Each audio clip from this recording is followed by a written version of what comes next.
Кездесу кеші жағымсыз өткен жағдайда уақытым бекерге кетті дегені орынсыздығы туралы.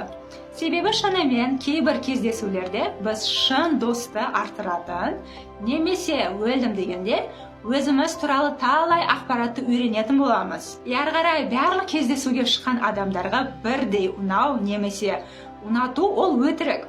Кейде бір адам физикалық қатты ұнап, мінезімен сәйкес келмеуі мүмкін. Кейде теріс ахуал, мінезі керемет бола тұра, түрімен тартымды болмауы мүмкін. Дегенмен ол уақытын өтті деген сөз емес, себебі танысу әрекеті шынымен адамды тану тәжірибесі туралы. Мүмкін өзіңізді көбірек танып, адам көріп, өзіңізді ұстау, өзіңізді тартымды көрсету, тағы басқалар сізді армандап келуші махаббатыңызға жету үшін дайындап келіп атқан сабақ ретінде көру керек.